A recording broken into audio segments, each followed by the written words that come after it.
আমি আমি আসলে প্রথমেই যারা এম এ আজিজ আপনার কাছে যেতে চাই। আজিজ ভাই, লন্ডন বৈঠকের কথা যেহেতু শুরুতে বললাম, সেই জায়গায় একটু ফিরে আসি অন্য প্রশ্নে যাওয়ার আগে।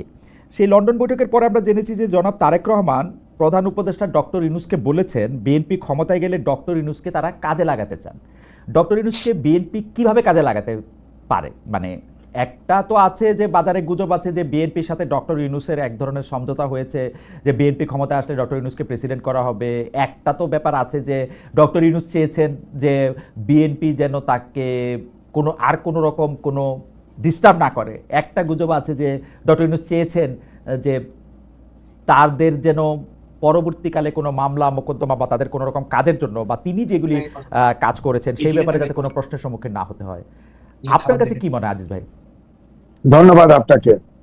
লন্ডন বৈঠকে আপনি যতগুলি কথা বললেন, আপনাকে যদি বলি সূত্র কি আপনি বলতে পারবেন। 1 ঘন্টা 20 মিনিট কথা হয়েছে, দ্বিপাক্ষিক কথা হয়েছে, এখানে তৃতীয় ব্যক্তি ছিল না। সুতরাং এটা আমরা অনুমান করতে পারি, হয়তো বিভিন্ন জনের কাছে বিভিন্ন ভাবে শুনতে পারি। যেমন আপনি বললেন যে ডক্টর মোহাম্মদ ইউনূসকে হয়তো ব্যবহার করা হতে পারে, এটা বলেছে আপনার আপনার বিএনপির আপনার স্পোকসম্যান, তিনি বলেছেন। তা এখন ব্যাপারটা হলো যে ডক্টর মোহাম্মদ ইউনূস বিশ্বব্যাপী অত্যন্ত খ্যাতিসম্পন্ন লোক, তাকে কিন্তু ব্যবহার করা যায়। আজিজ ভাই একটু পরিষ্কার হয়ে নি, মানে বিএনপির স্পোকসপারসন যদি বলে থাকে যে ওই বৈঠকে এই কথা হয়েছে ডক্টর ইউনূসকে বিএনপি কাজে লাগাতে পারে, তাহলে আর আমরা কার সূত্রের জন্য অপেক্ষা করব? মানে কোন সূত্র? না, সূত্র হলো আমি যেটা বলছি যে একান্তে 2 জন ব্যক্তি রুদ্ধদ্বার বৈঠক করেছে, সেখানে তাহলে ওই বিএনপির সূত্র থেকে অর্থাৎ তারেক রহমানের সূত্র থেকেই তিনি পেয়েছেন, নাইলে বললেন আমি তাও ধরে তা ধরে। কিন্তু আমার বক্তব্য হচ্ছে ধরেন একটা নির্বাচন যদি হয় তাহলে ইউনূস সাহেব তার ক্ষমতায় থাকছেন না।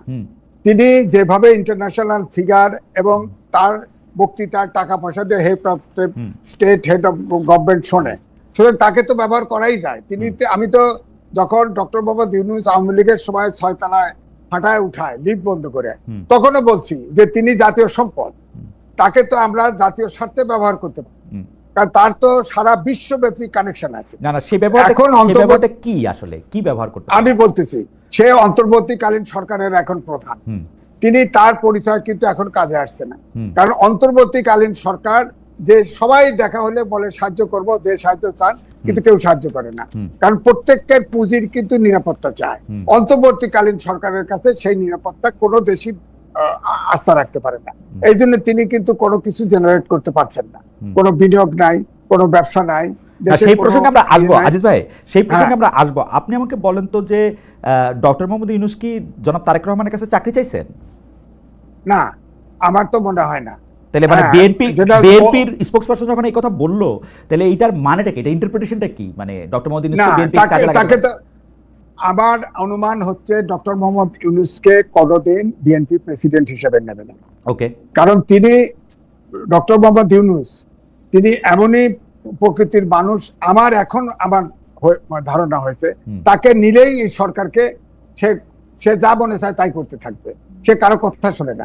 মাহমুদুর রহমান মান্না তার প্রিয় ছাত্র ছিল, সে বলেছে, ডাইরেক্টলি বলেছে, একটা টেলিভিশনে আমার সামনে বলেছে, উনি বক্তৃতা করেন, উনি বক্তৃতা শোনেন, প্রশ্ন করলে মৃদু হাসেন, কোনো উত্তর দেয় না, সবাইকে ডেকে নেয়। বিএনপি তাহলে মোটামুটি ভাবে একজন আজ্ঞাবহ প্রেসিডেন্টই চায়, মানে ডক্টর মোহাম্মদ ইউনূস যেহেতু তার কথা শুনবেন না।